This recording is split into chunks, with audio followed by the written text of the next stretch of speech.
Hello, and welcome to Spaminar, the Society of Prop Managers webinar series for live theater prop professionals. I'm Ben Homan, Vice President and longtime SPAM member. The Society of Prop Managers, known as SPAM, was formed in 1994 by a small group of prop professionals in the Midwest to address issues of common importance and to create parity with other production departments.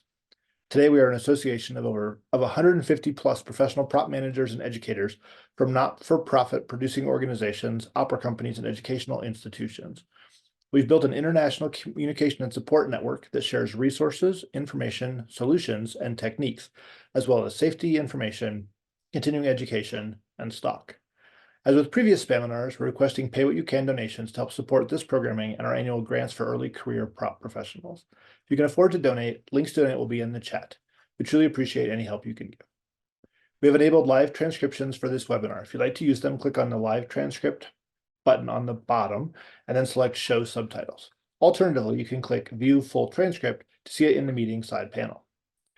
I'm joined tonight by SPAM members Liz Hastings and Natalie Kearns to talk about proper furniture first aid. Liz and Natalie will share their best woodworking techniques for repair, reinforcement, and refinement of prop furniture to help your props live their longest and best stage life. Please ask any questions in the chat, and we'll ask them of our guest at the end during our Q&A session. Let's get started with introductions. Natalie, take it away. Hello. Hi, everybody. Welcome. Thanks for joining us tonight. As Ben said, my name is Natalie Kearns. I use she, her pronouns, and I am the head of props at the Grand Theatre in London, Ontario, where I'm joining you from my living room here today. I've been at the Grand for 10 seasons, so since 2013. And prior to that, I was the assistant prop master for Trinity Repertory Company in Providence, Rhode Island, where I also worked as the props manager for the Brown Trinity MFA theater program productions there as well. I've got my BFA from Emerson College in Boston, and I've kind of freelanced and worked with different companies around the New England area, and now living in Canada and enjoying working with my new colleagues here. And I'd like to introduce my co-host and throw it over to Liz. Hi, I'm Liz Hastings. I use any pronouns. I am currently working as the prop shop manager for Village Theater in Issaquah, Washington. I have worked all across the United States and like all sorts of regions all over the place for the last 10 or more years, including barter theater. For the last 4 years before I came here, I did 2 years as a luxury woodworking accessory company marquetry specialist for like specifically Dungeons and Dragons accessories, and then 2 years as a furniture restoration and refinish artisan, working on everybody's ancient antiques and whatnot. I have a MFA from Ohio University in props. And I have a BA from Western Washington University in just like technical theater. Yeah, that's all there is to know about me. Let me start sharing this presentation.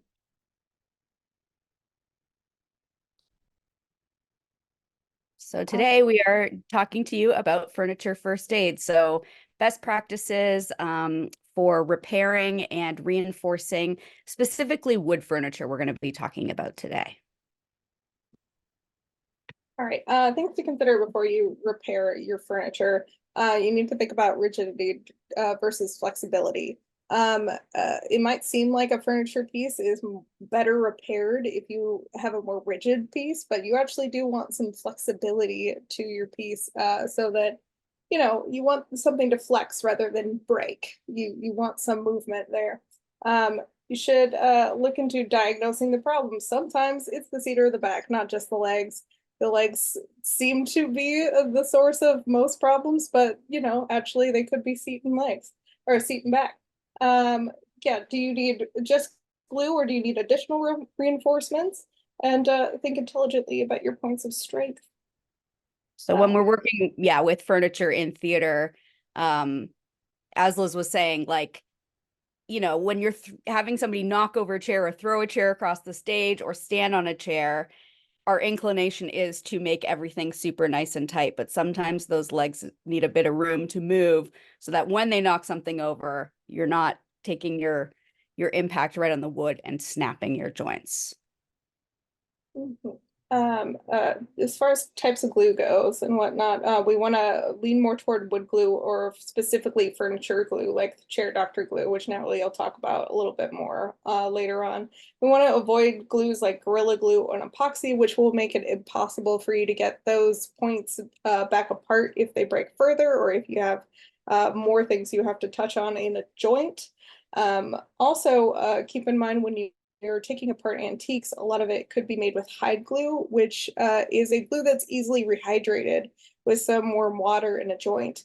And so you could restick them just by using a syringe and hot water, or you can get them apart to fix just by using some warm water in your joints as well on some antiques. Fasteners and supports. So yeah, glue is always going to be your first step. And you'll see a little bit later a video of me gluing and clamping a chair, which is a great skill to have in props. But sometimes you need additional fasteners or supports when you're fixing something. So best practice for wood furniture is to lean to using wood. So if you need to fix a joint or something, a wooden dowel, putting a block of wood, which we'll show some examples of later, or another piece of joinery like a biscuit. So if you're putting two flat pieces to fix a crack in a tabletop or something like that, a biscuit joiner. And then whenever possible, we want to try to avoid having to screw or bolt a furniture joint, except in very specific circumstances. So a little bit later on, we're going to talk about, we've all been there. A chair broke, you've got 10 minutes to preset, you need to secure it. Screwing something or bolting something can be a temporary fix, but there are better practices for your furniture to survive long term that we're going to get a little bit deeper into later. So your first inclination should be to go to wood for repair and glue. Second step is to move to metal and then fasteners like bolts and screws. All right, here's some examples of something you should not do when you are repairing a piece of furniture. This was an upholstered chair that was brought into us at the furniture repair place that I worked at. And obviously they needed a little bit of help here. They just kept adding fasteners into these legs for this front of this chair. And they added too long of bolts, some screws that didn't go anywhere. Obviously, the bolt size was incorrect because they started just stacking washers in between the chair leg and the bolt head as well.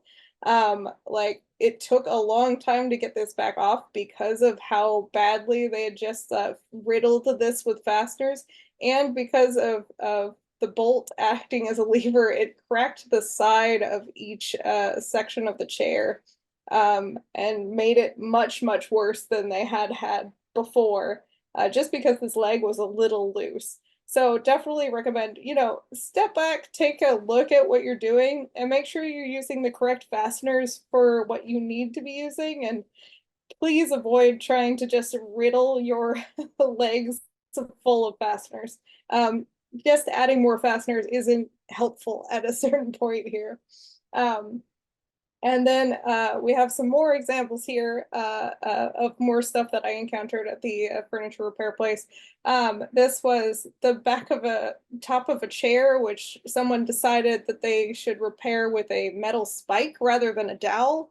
And they had some either poorly mixed epoxy or some silicone down at the bottom, which both didn't lead to much adhesion between the metal and the wood.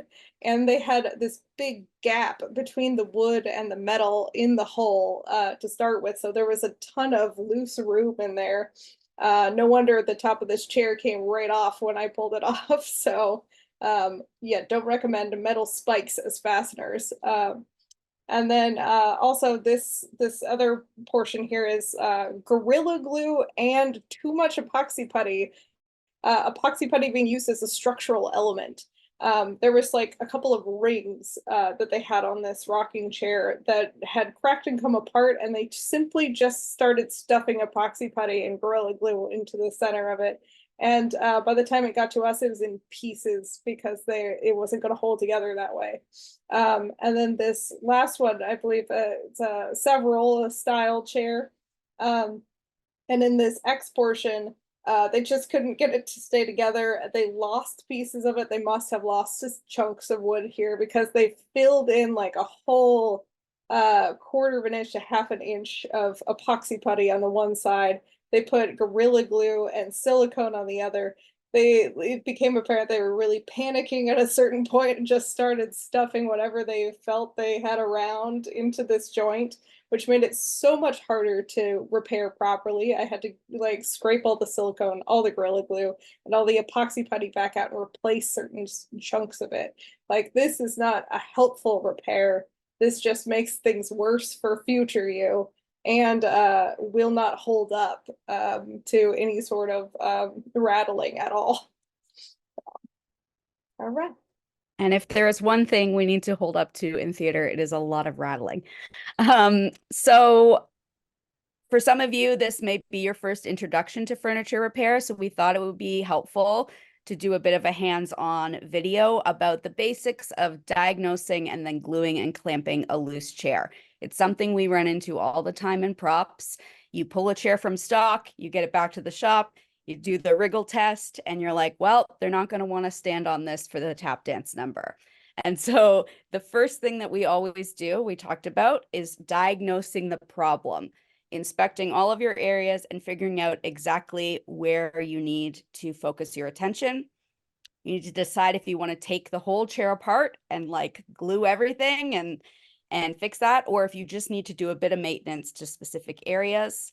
And then I'll talk about this in our little video, but a reminder that we always need to be squaring up our chair as we glue and clamp. So as we put pressure on things and pull our chair together, if things are not even and joints are not properly aligned, your whole chair will skew.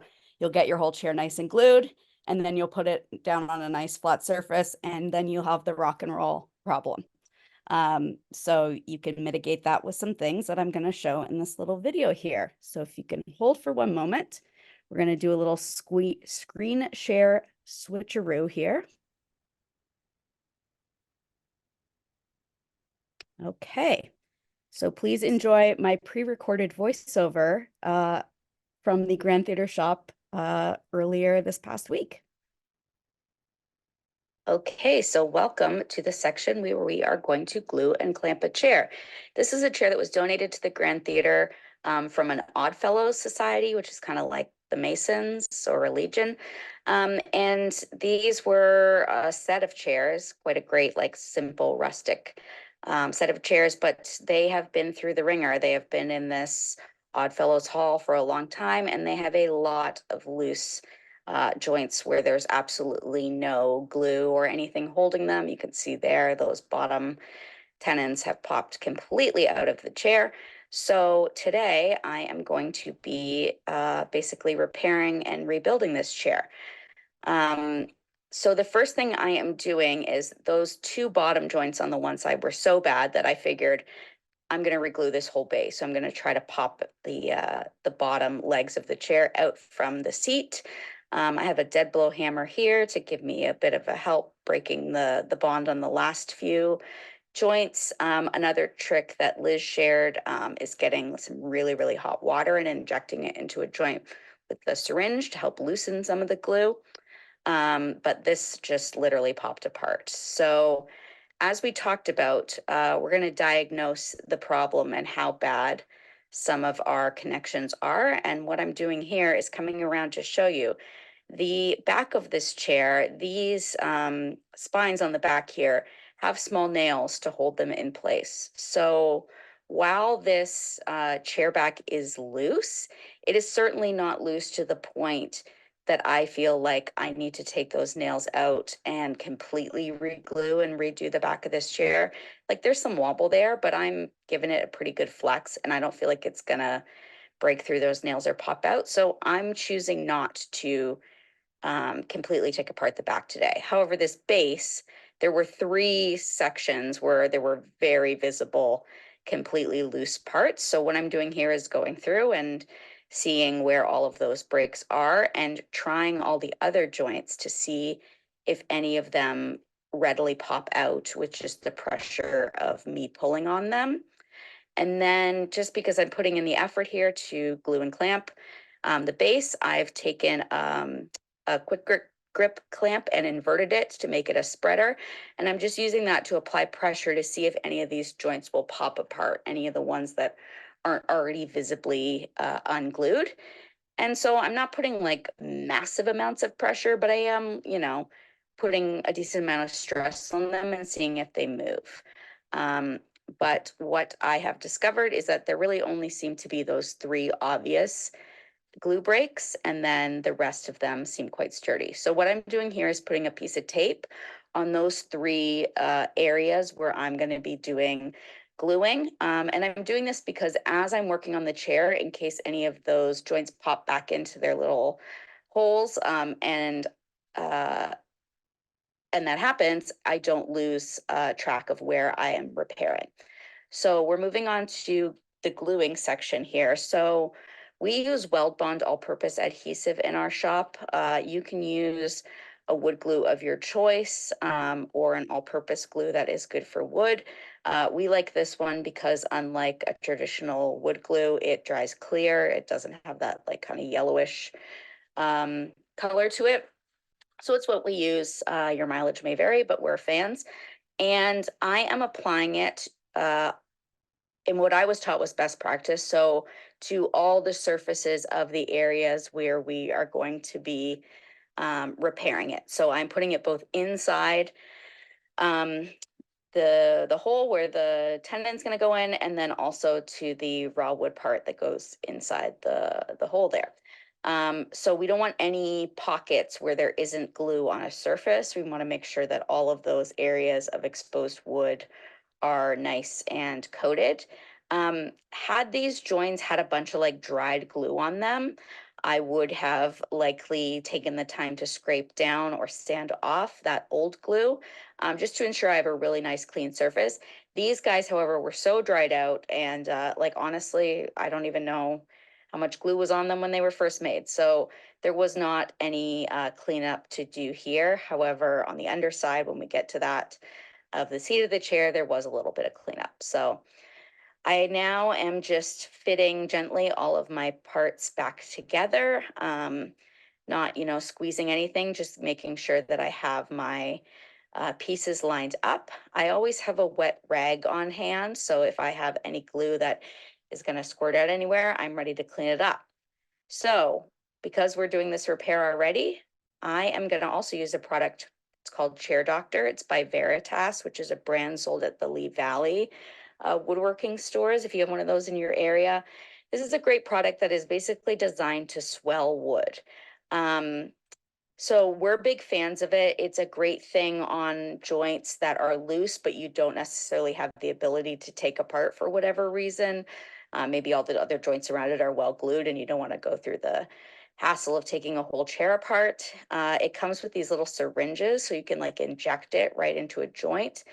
So it's great. I always check the pressure before I do it because you don't want to send Chair Doctor squirting across the shop, and to make sure it comes out of your syringe well. So because I am repairing this chair, just anywhere where I've got a little gap in those joints that seem stable, I'm just throwing a little bit of this in there, just to be extra safe. Figured, we've got it at the workshop now, might as well give it the full spot treatment. If you don't have access to Chair Doctor or a similar product, you can basically do the same thing by just watering down a white glue or a wood glue and getting a gluing syringe like this. So we are big fans of this product. It's a great tool to have in your back pocket if you've only got, half an hour. So now we're going to do the clamping process. As you can probably tell, I've sped this clip up because I'm a little bit on the struggle bus as I start this. So what I'm doing here, just using these quick grip clamps, I am just very lightly tensioning them over all of my areas that I am regluing, which again, I've marked with that masking tape.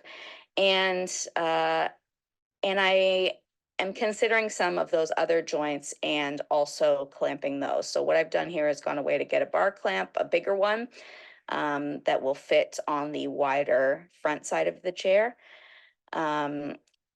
So we will discuss a bit about other ways to clamp as you're repairing things. You can see here I'm struggling a bit to get this clamp to stay level and nice on the chair, and you will see in a moment I struggle even more here on this smaller area. So obviously these chair legs are round, they're tapered upwards, and so although the flat pad areas of these clamps have some flex and can, generally clamp rounded surfaces, sometimes that's a bit of a struggle. And then I realized, oh, actually a small clamp will fit here. I don't need this big honking one. So there are other ways to clamp, and we will talk about that, but these quick grip clamps are great. For quick repairs, you could, if you needed to, if the surfaces were curved and they weren't behaving, create yourself like a little rounded jig with a flat side to kind of help you clamp the chair together. But I am thus satisfied, and I take my chair over to our table saw, which is a level surface in our shop. So before I go any further, I want to make sure this chair is sitting level, and thumbs up, it is. So I have been successful in my gluing and clamping. This chair was sitting nice and flat before, and it is sitting nice and flat now. If it was not, I would make adjustments and try to get it back level again. So as I was talking about, here's my handy dandy rag, cleaning up any glue that has come out of the joins as I tightened it up.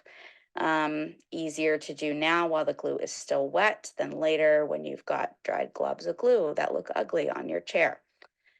So now we are looking at the top joins for the chair to go into the seat, and then also the holes where it was glued in the past. Some nice gum under there. Thank you, previous sitter. So there are some bits of old globby dried out glue. Part of my vertical filming, an attempt to do this with one hand. Here I am clumsily trying to scrape some of that old glue off the top, and then realizing that doing that while holding my phone is a pain.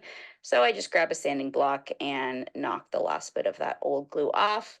The sides of these are surprisingly not glue coated. I'm popping some glue out with a little screwdriver, realizing it's too hard to film otherwise. So generally you want to get glue on the sides, not on the ends. These guys seem to only have a bit of glue residue on the ends, which maybe means they were not glued great the first time around.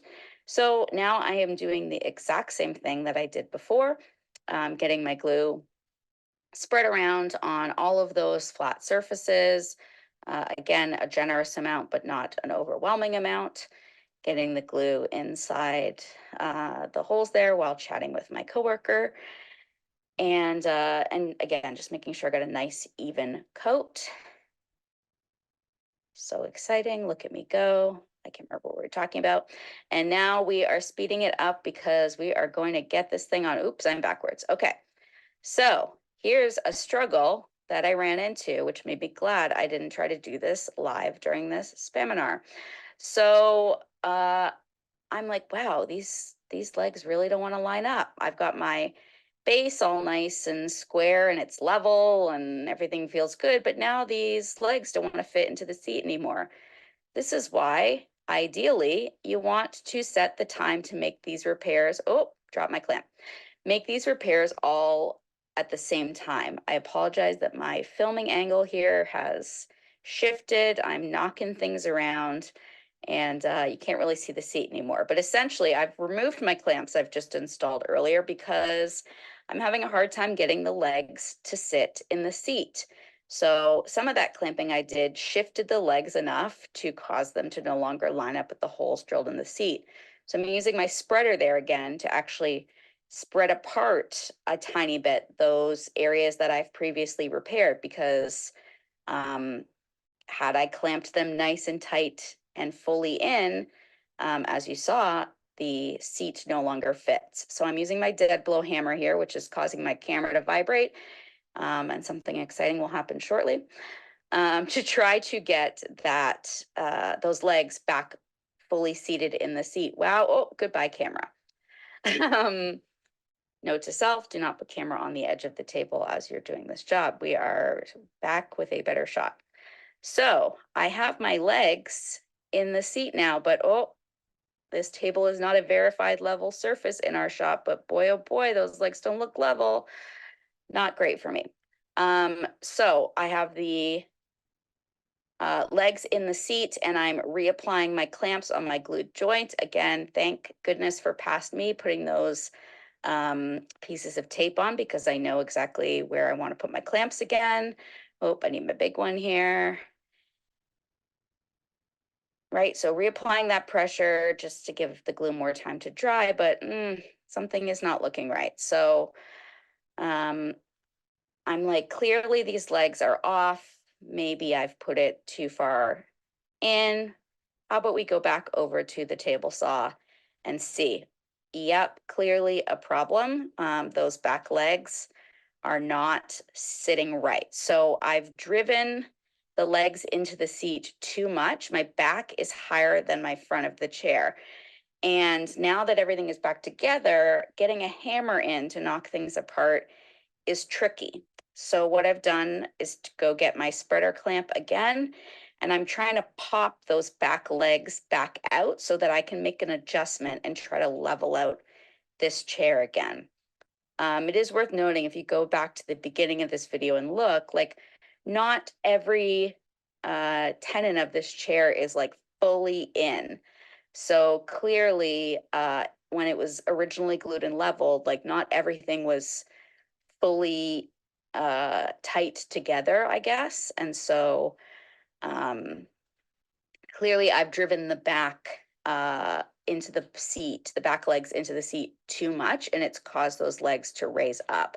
So I'm using my spreader clamp to pop things back, and that looks so much better. It is now sitting without wobbling, which is a great relief. So now you can see my tenons are actually popped out a pretty decent amount, but about the same amount. So I'm using this block of wood for protection, and I'm just carefully checking to make sure that the chair remains nice and square and level to the ground, banging them back in evenly and watching to make sure that those back legs don't raise up. Because I think one of them I had driven in more than the other, and it was basically taking the whole chair out of square.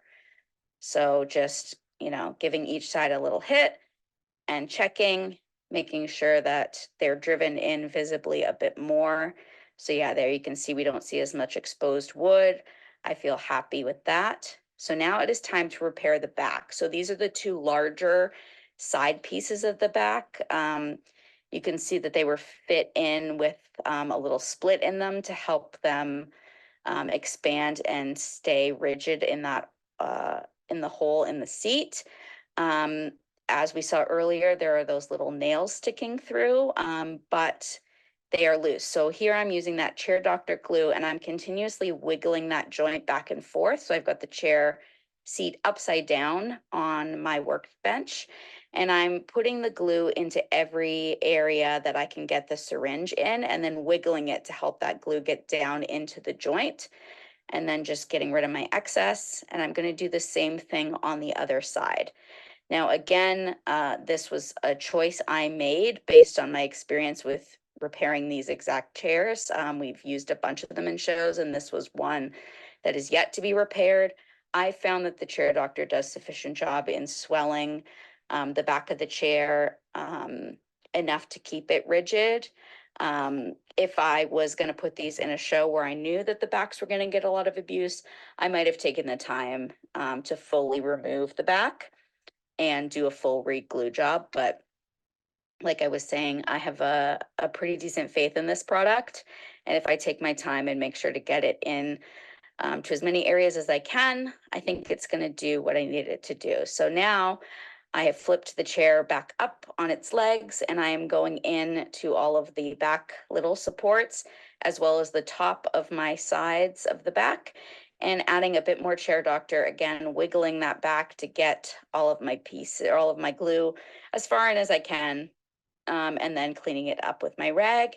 And then I'm just going to apply even pressure on both sides towards the outer edge sorry, not a great shot of that, to clamp the back of my chair and make sure it feels sturdy as well. And again, just making sure that I don't have any wobbly bits when I apply that pressure to the back. And again, making sure I clean up. Some of my chair doctor has dribbled down through the bottom there and it's gotten onto the leg. So just really checking to make sure that you've cleaned up all of your glue. And now, a couple hours later, my chair is happy and rigid again. It is square, it is sitting level on the table saw, and we have a chair that is ready to go into rehearsal or on stage. Hooray. So Liz will bring up the slideshow here. Was there anything in there, Liz? We didn't get to watch the whole video together that you're like, she was totally wrong. I don't think so. But dead on with the table saw trick. Always walk over to your table saw and then use it as a level surface. It is Right, the most reliable level surface you probably have in any prop shop. exactly. And like if your table's got a little glob of glue or paint that your leg, like you think you have a level surface, but the leg of your chair is just like on that one little glob of glue, it could completely throw off what you're trying to do. Yeah, so I think that's, yeah, I'm in agreement with you with all of the stuff in the video. Great. So as I mentioned in there, in our shop, we have a healthy supply of quick grip clamps, and other, kind of traditional woodworking clamps. However, you could be in a place that maybe doesn't have, such a great supply of clamps, and there are alternative things you can use for repairing furniture. And also, furniture is wonky shapes, and those quick grip clamps don't always provide the best support for a repair. So the furthest left there, you can see an example from a woodworking magazine about making your own custom clamping blocks. So that's what I was talking about, like if you wanted to cut a little curved surface to fit around a rounded chair leg so that you have something flat to clamp against. A little jig like that is one way you could clamp evenly across a curved surface. In the dead center there is a trick that we've used a couple times with furniture in our shop, which is the classic ratchet strap for moving. They do sell ones with little rubber bumpers specifically made for clamping furniture, but you can just use the regular ones that you'd use as a tie down in a truck as well. The top right there is a method called, I believe, a tourniquet clamp. So that's just using string and then using either a piece of wood or a screwdriver or whatever to twist and create tension evenly around that string. So if you Google tourniquet clamp, you can find a how-to, and that's a really easy and cheap way to make a clamp. At the bottom there is one way to use a woodworking clamp to clamp a kind of difficult piece there with using hand screws. So you'd basically drill two little holes to allow yourself to insert a clamp and then pull that joint together. And then afterwards you could fill and repair those holes. So if you're doing something really fine and fiddly, that'd be a nice way to secure it. And then Liz shared these two with me, one I've never seen before from the repair place she worked. So In both of the repair place and the accessory woodworking place, we used a lot of plastic wrap for clamping. Basically because you can clamp it if it's a weird shape. You use plastic wrap and a packaging tape or painter's tape or something. You can also buy, like, there's some like wraps you could buy that like stick to themselves that you can reuse, which I recommend if you're gonna be, yeah, like an Ace Vantage, or like I think there's some like rubbery ones that you can get from woodworker places.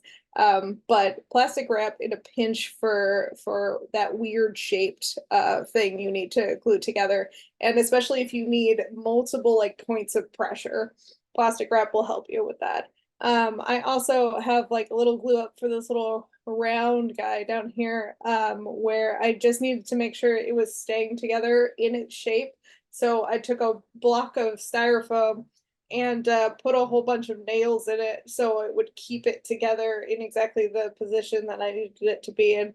Basically, you're creating your own like custom little jig just to make sure it's together. And this was quick and easy as opposed to having to like create my own like custom plywood ones, but for like chairs and stuff, I would definitely recommend those custom plywood jigs. So you have a nice flat surface to clamp onto as And is well. that wax paper or parchment paper underneath? Yes, yes. So I don't stick to the styrofoam and I can reuse it later.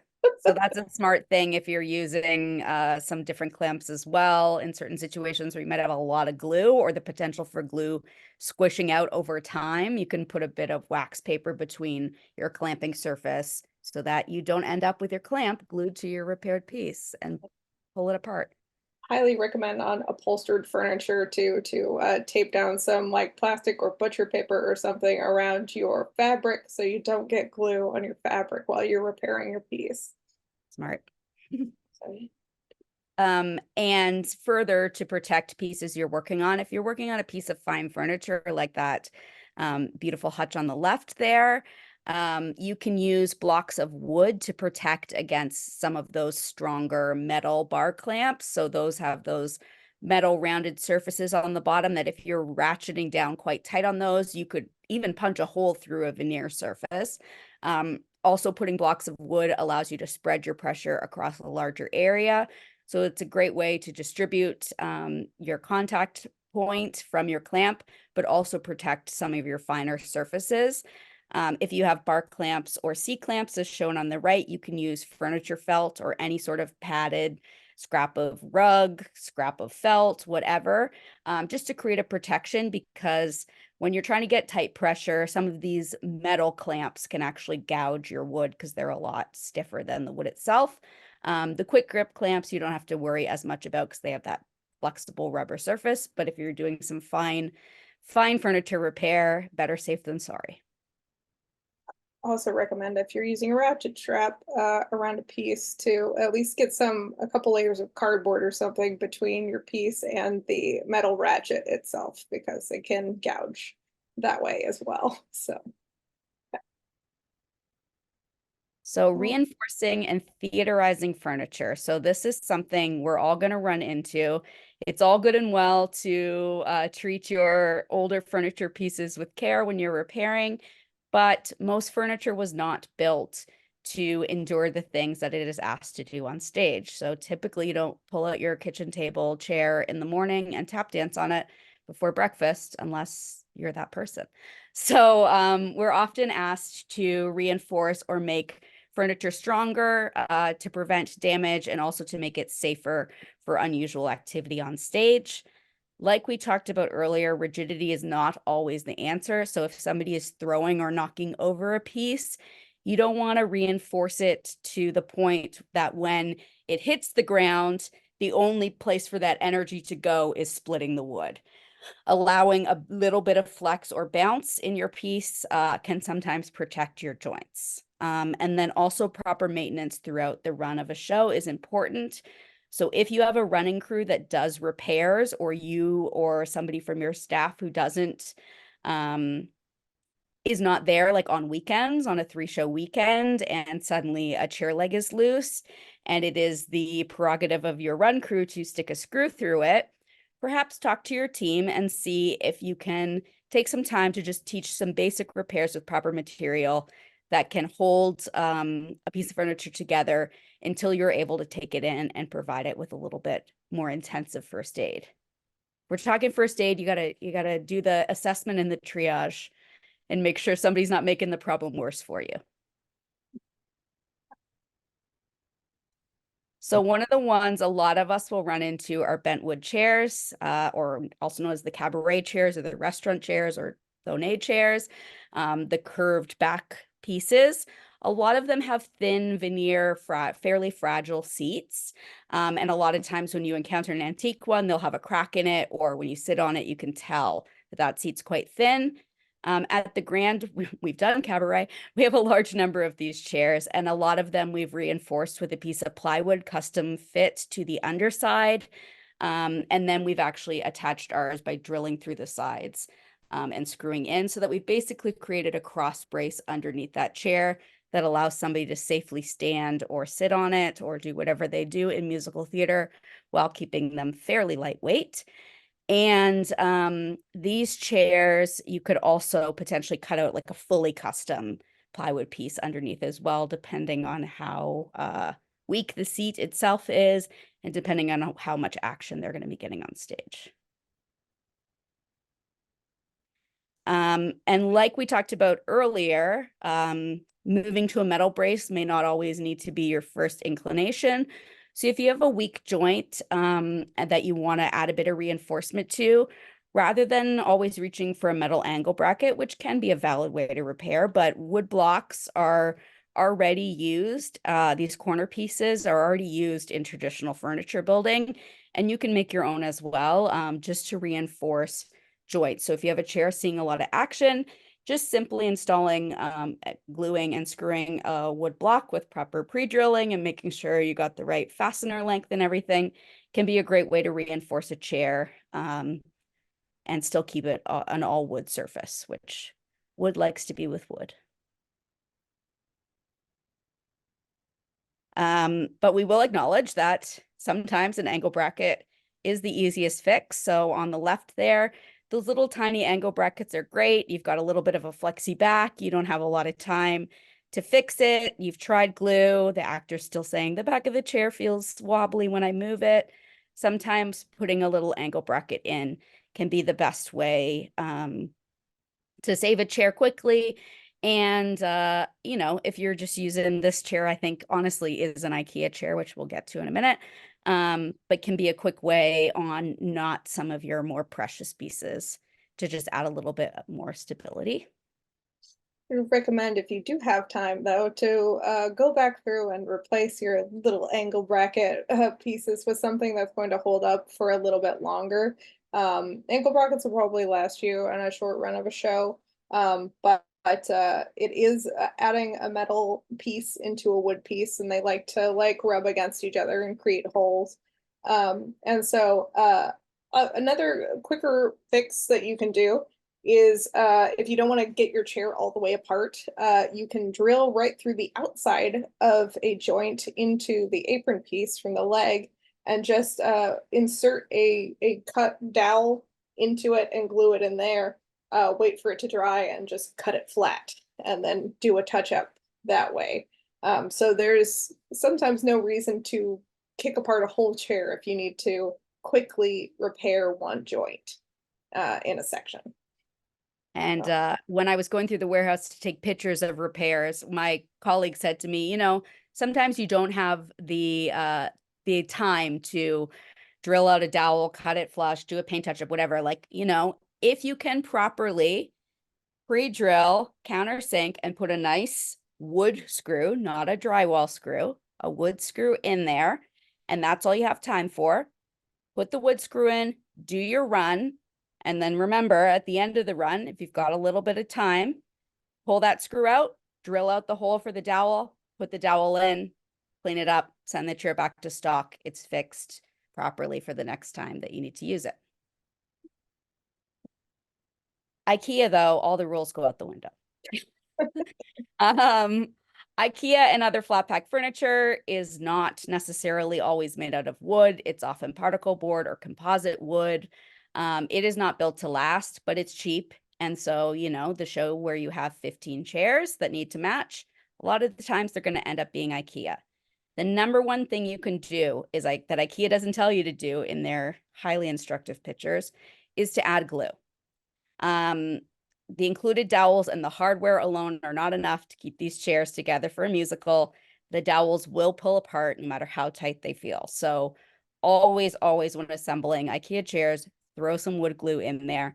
I just got a CoPro a couple months ago that had been on the road for a while. A lot of IKEA chairs, they were all loose. We took them all apart to re-glue them, I thought, and none of the dowels had glue.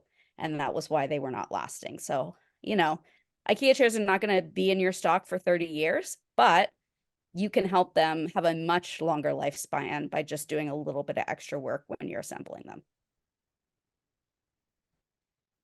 Making comfy stuff not so comfy. So another thing we run into a lot, which isn't necessarily woodworking, but just something to keep in mind when working with theater furniture, is anytime you have a piece that has springs or any sort of like stuffing in it, a lot of times we're asked to theaterize furniture, which could be its own seminar by itself, but essentially what you're trying to do is either remove or contain the springs to make the surface more rigid. So often on old couches, the springs loosen, they start to sag.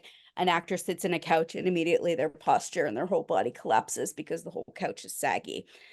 The classic fix is to install a piece of plywood between the cushions and the base. Sometimes you can also screw up from the bottom and sort of clamp the springs back in.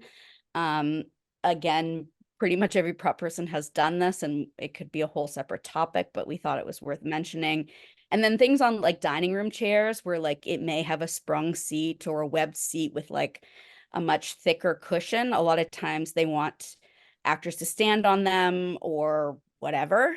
So you can often just remove the whole sprung section of the seat, all the padding and everything, cut a piece of plywood to fit, do a little bit of simple upholstery, and you've got a really firm surface that allows actors to stand on it while it still looks like a dining room chair.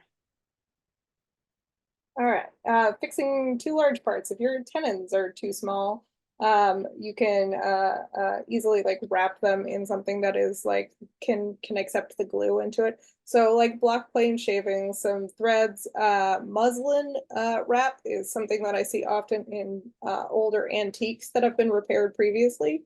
And also if you need to fill holes, you've got your toothpicks, you've got like bamboo skewers, you've got a glue and sawdust slurry that you can put into things as well. So this would be like if you put a tenon in and it's like so wobbly, you're like, even if I put glue, the whole thing is still rattling in there. It's because the wood has been sanded down or worn away, and you need to basically thicken it back up so you have a tight joint. And then with the like toothpicks and that's often like if you have a hinge on a little cabinet door or something, and the screws no longer thread into the wood, you may need to fill those screw holes with, yeah, either toothpicks or sawdust and glue. Let that dry, and then you have something for your screw teeth to bite into again. Advise using the largest pieces of glue or whatever material you're using possible in those cases, just because it'll give you a better grip on those holes. Yeah. Because otherwise you're just squirting a whole bunch of glue in there, sticking your tenon in and hoping it sort of sits center and that glue dries evenly, and nothing about that is going to be structural long term. Something you'll also come across in prop furniture is either missing chunks or like broken decorative bits. So bits of molding like on the edge of a chair.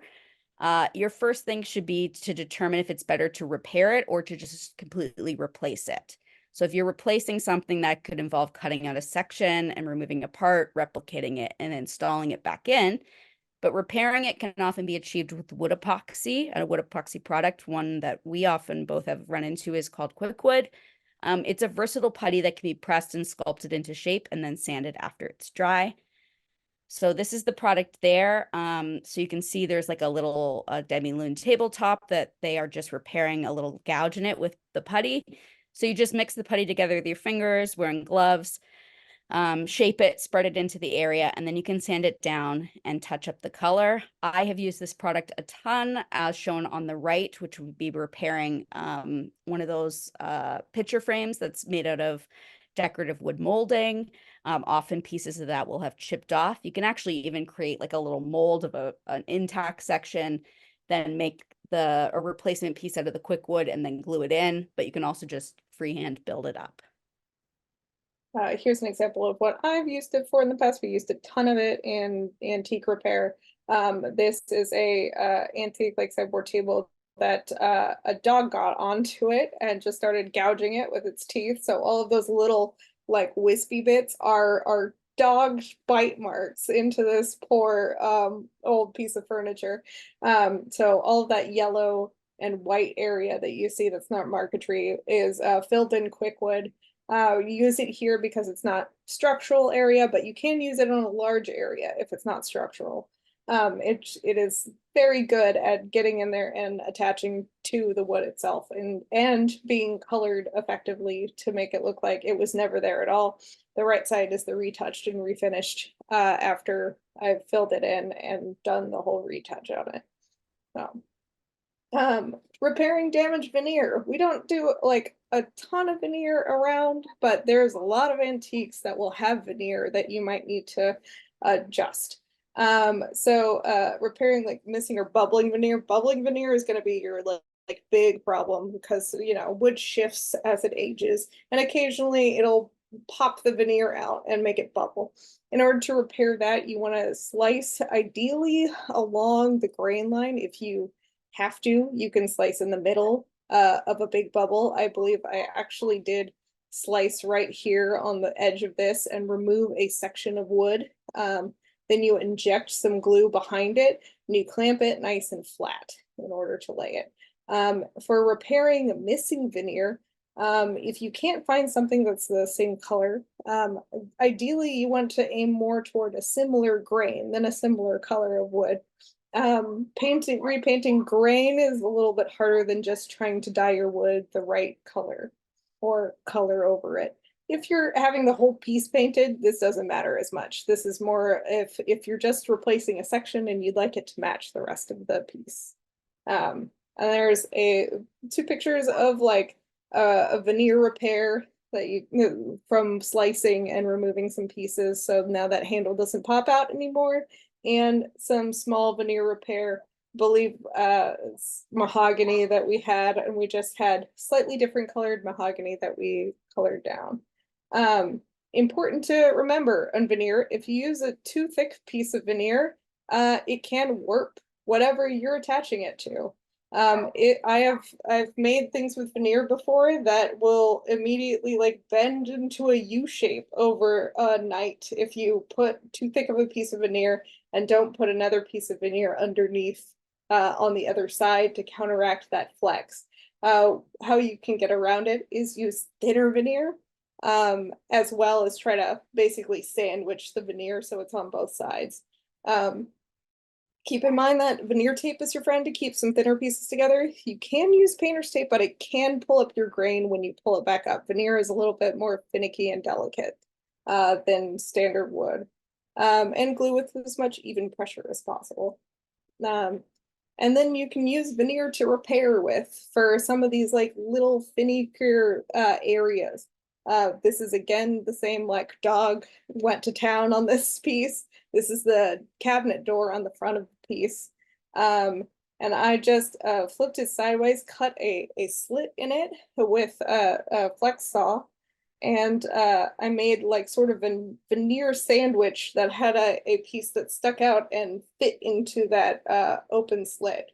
And was able to have a structural corner instead of trying to do it with like epoxy putty, where if you knocked into it, it might all break off at once.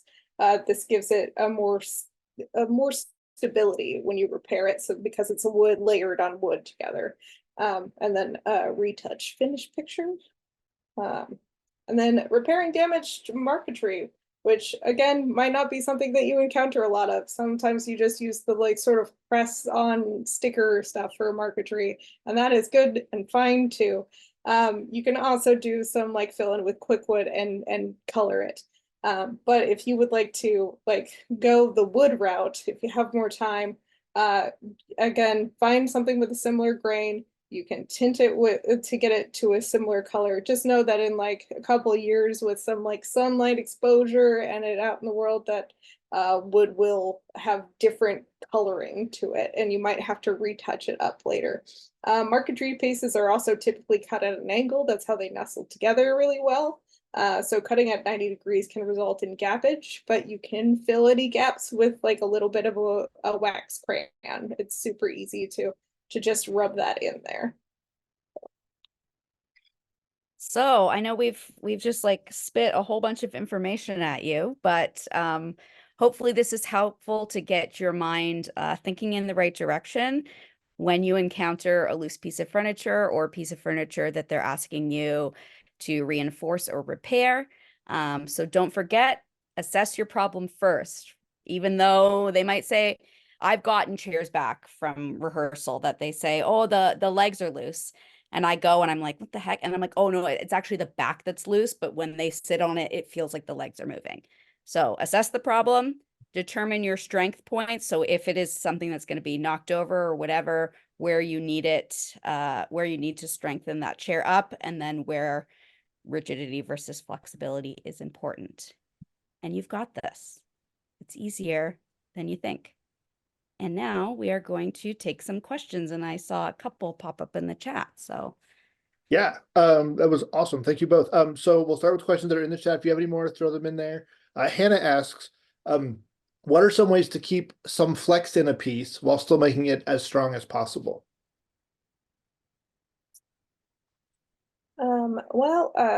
There's one thing we just worked on for Fantastics, which is on our stage right now, where we had like a ladder on stage. And we've originally we're going to make it super rigid and make the flex point on the metal just one like straight piece of wood. And we realized that adding that means that it's much more likely to tip. And if it has a little bit of flex to it, then it can actually just sort of take some of that weight rather than falling all the way over. So in that particular thing, having some like joint to it that has a little bit of rotation. Sometimes not all your joints need to be super duper glued up. Occasionally having a dowel that can rotate can help you with that. Or if you don't like press everything together, like with Natalie having a little bit of that tenon sticking out, gives it a little bit more flexibility rather than having it all like wood to wood as hard as you can make it. That gives some flex for that. And I think a good thing to remember is that I think the impetus for a lot of people is to go to fasteners right away when you know a chair is going to be thrown across the stage, right? If you can identify the spaces in the chair that you can glue and maybe add some wood blocks and like just really make sure you've done an initial repair or reinforcement with properly gluing all of your joints first, before then you start adding all the stuff. Because when you start to introduce something like a screw through a joint, that metal's always going to be stronger than wood. So you've got to screw through a joint, the leg hits the ground. Where is it going to break? It's going to break near that screw because that screw is holding that joint super rigidly together. Versus if it's just really well properly glued, the impact may reverberate up and that chair flexes a little and then recovers. Or worst case scenario, you pop the glue, you pop it out, you clean it up, put more glue, tighten up, fix.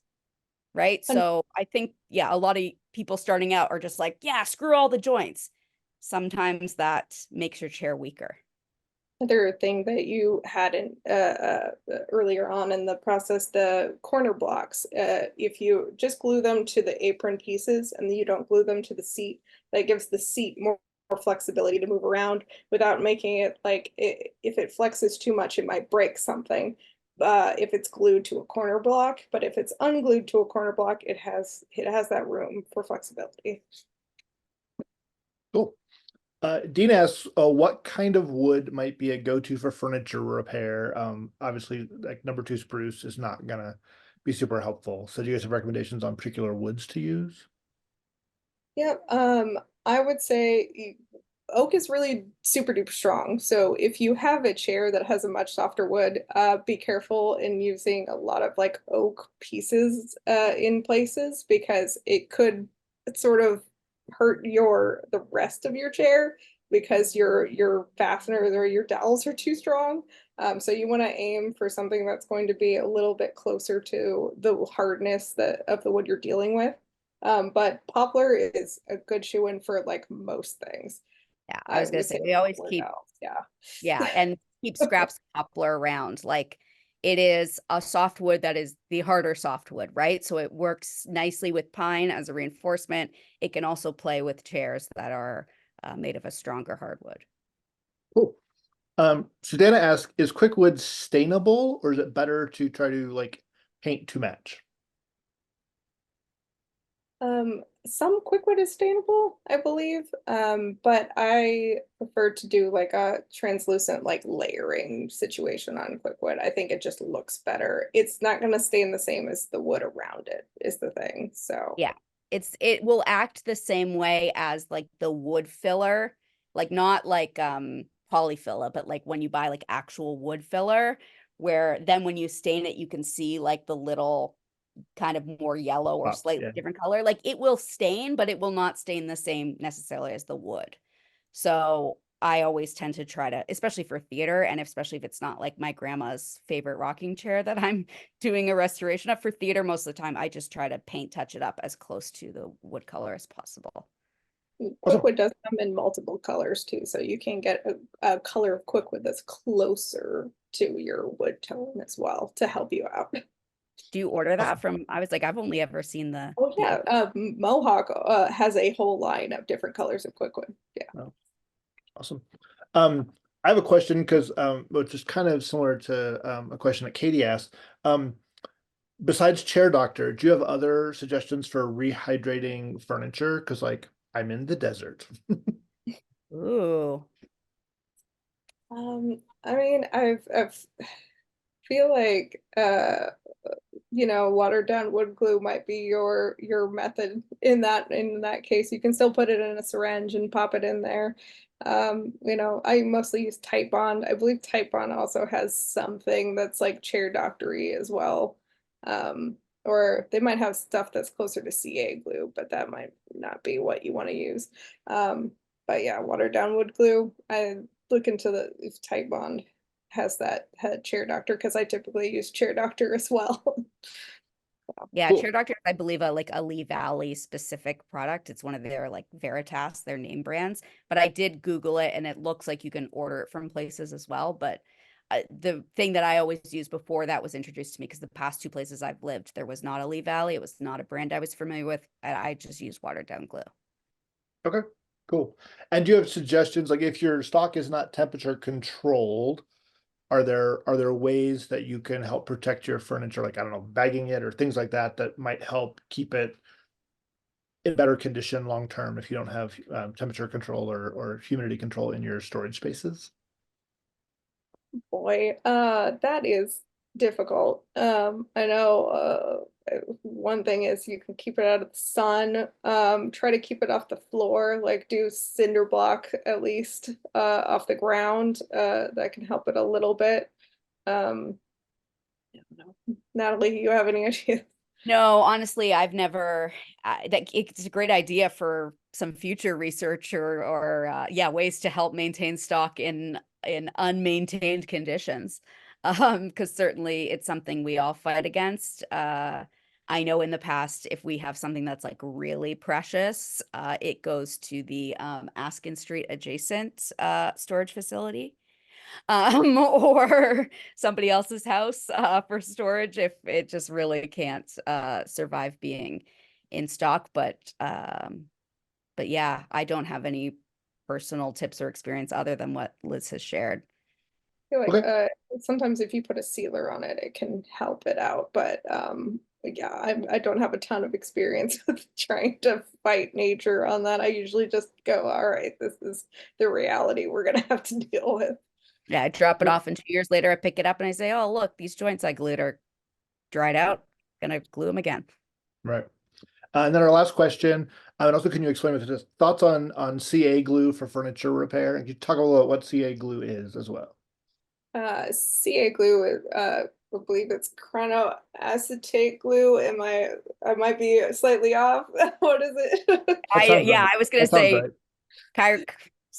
Cyrano-acrylate, something like that. Yeah, I would say that it is good for putting small stuff back on, doing small stuff together. I would not want it necessarily in my joints because you're setting yourself up to hate past self very much when you want to get it back apart. And then you are going to run into problems getting the pieces to apart in one piece. A lot of the stuff that you want to do for furniture repair is thinking about your future self and how badly this is going to suck to get back apart later. Because you want things to fail at the joint and not in the middle of your chair or in the middle of the leg or in the middle of the back and that kind of thing. Because it's much harder to try to repair something that's splintered than just a joint came apart a little bit and you can glue it back together. So I tend to stay away from CA glue and epoxy in your joints. Okay. And Yeah, CA glue it is like, it's like Gorilla Glue, right? Like it's Uh, defoaming glue. it's super glue. super So glue. Yeah. So Okay. like one kind that we use a lot for other applications that are in our shop is like miter bonds. So for attaching miter corners, but like they comes with the little super glue bottle and then the activator spray. So it's like a really fast bond. And it's great for like you've got a little finial, it doesn't have a dowel, like you've got a little bit of a decoration that's like a really fiddly bit, just like looks, oh, it's instantly bonded. But yeah, like never for a functional join, in my opinion. we're CA gluing together a bunch of tiny houses that are made out of 1/4 inch like plywood together because that is the use that I want to use them for is they're the Yeah. little finicky stuff that's easy to deal with. But yeah, anything that you're like, I'm never gonna see this again because it's in the joint, and yeah, that's just gonna set you up for sadness later. Especially in theater where we know stuff will be put through the ringer, right? Like if you've got a chair that sits decorative in your corner and people sit on it once a year at Christmas and you want to really quickly like fix something, like power to you. But in theater, you know somebody's going to break it someday and you don't want to make your future life harder. Yeah, yeah. Right. Awesome.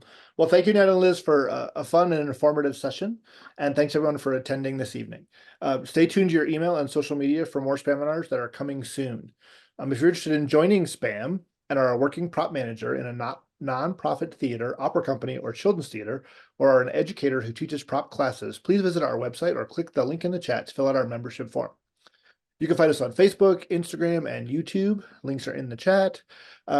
Spaminar is produced by the Society of Prop Managers, with special thanks to SPAM members Patrick Drone, Freed, Ben Homan, Nikki Kulis, Jen McClure, Amy Peter, Sarah Pugh, Karen Robbie Vance, Helen Stradicus, and Natalie and Liz for hosting this evening.